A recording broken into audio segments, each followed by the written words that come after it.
Ontario's Premier Doug Ford held a press conference earlier this morning addressing both the plan to remove restrictions here in Ontario and also addressing what's going on in Ottawa and what the province intends to do about it. Have a look. And I know these frustrations have reached a boiling point for many Canadians. The result is what we're now seeing in various cities across our province and our country. We're now 2 weeks into the siege of the city of Ottawa. I call it a siege because that's what it is. It's an illegal occupation. This is no longer a protest. With a protest, you peacefully make your point and you go back home. And I know that the vast majority of the people did that. They came, they peacefully demonstrated, they made their point, and they left.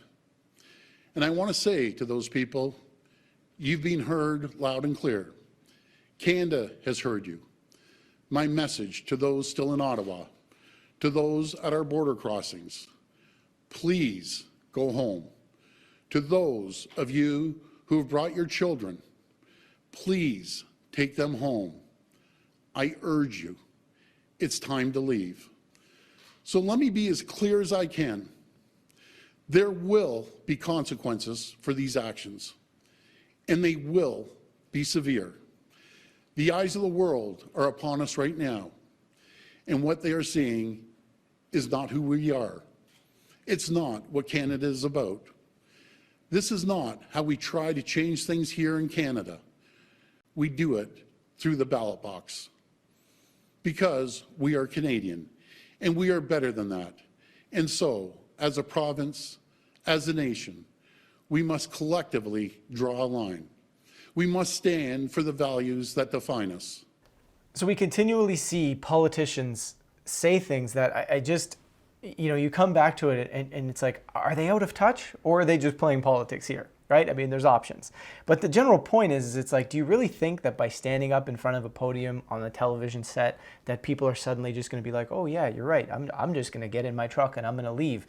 That's all it took, Doug, is you to tell me, hey, it's time for you to go home. None of these families who brought their kids are sensing or feeling any danger down there. None of them. There's not a single act of violence, of danger, of aggression going on there whatsoever. So these parents are making decisions, say, you know what, I'm going to stay in the truck or I'm going to stay on the ground here with my children because they're not in any risk. In fact, I'm actually showing my children what it means to come and stand for something and stand for something that makes sense and that aligns with reality. So, hearing these politicians just continually say, oh, it's time to go home. Hey, these truckers, we've told them, they're not listening to us. No, the truckers are listening. They're actually doing the very thing that you're saying they're not doing. They are listening to you. And they're saying, we don't agree. But what the politicians are not doing is listening to the truckers. In fact, they're not listening to the truckers so much, they refuse to actually sit down with these people, which is literally one of the number one demands they've had almost since the beginning of this entire thing, which is members of the Liberal government who currently preside over Canada, come sit down with us. Let's have a conversation. Let's have a discussion about what it is that we can do to peacefully end this situation. And politicians keep posturing, saying, these people are dangerous. They keep playing the Nazi angle. They keep playing the racism angle. They've convinced millions of Canadians, based on absolutely no truth, on no reality, that these ideas are true, right? And the media, you look at this press conference, and if you watch this entire thing, as I have before I jumped on camera here, you'll see that every single one of the journalists is taking this approach when asking their questions to Premier Ford, saying they already believe that this whole thing is terrible, that this whole thing is a disaster, that all these people are racist, that all these people are bad. They're not asking any meaningful questions. They're just saying, so what are you going to do to get them out of here? And what's going to happen next? The assumption amongst these journalists, which then informs all of the content that's created, which informs all of the questions that come out, the assumption is that this is all bad. So as a Canadian, how are you getting balanced coverage at all from CTV, Global News, CBC, whatever it might be, when their entire perspective is based on the idea that, no, this is bad. We've already decided that this is bad. Politicians know that the vast majority of Canadians, last time I checked, it was something close to 55%, want every mandate related to COVID dropped. So even though, politicians keep saying, well, 90% of Canadians are vaccinated and therefore 90% of people want these mandates to be in place, that's completely untrue. First off, only 77% of Canadians are fully vaccinated. On top of that, you got to think, how many of those 77% of people were coerced and forced into getting this vaccine? Meaning, you might have had a vaccination rate of, say, 40%, but then you put in the mandates, and in order for people to work, in order for people to have a livelihood, you forced another 30% of people or so to become vaccinated. Do you think those people really support the mandates? They didn't want the vaccine to begin with. You forced them to get it. So how is it now fair to turn around and say, well, 70% of people are, let's lie even further, 90% of people support all this stuff. It's just this fringe group of people. Well, it's not. It's the vast majority of Canadians that do not want these mandates in place. And mainstream media can work as hard as they want, and politicians can work as hard as they want. But what we're seeing here is Canada, right? Doug Ford's claiming at the beginning of this, this is not Canada. This is not what's going on. No, this is Canada. This is Canada finally voicing its backbone, finally saying enough is enough. Authoritarianism in this country is coming to an end.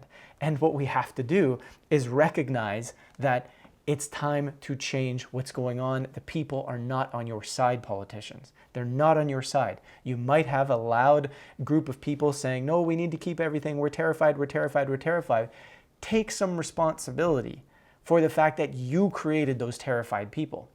For years, you lied about many, many facts related to COVID-19. You ran a fear-mongering campaign through media, and mainstream media and their journalists completely failed the people in informing them correctly about what was going on with COVID-19. It was fear, fear, fear, fear, fear all day long. And now those people are terrified, that small group of people are terrified to see mandates go away because they think this virus is significantly more dangerous than what it is. And if you were to ask those people, hey, what percentage of people infected with COVID-19 would end up in hospital? I'm sure they'd say, oh yeah, 20, maybe 30% of people, when the reality is it's less than 1% of people.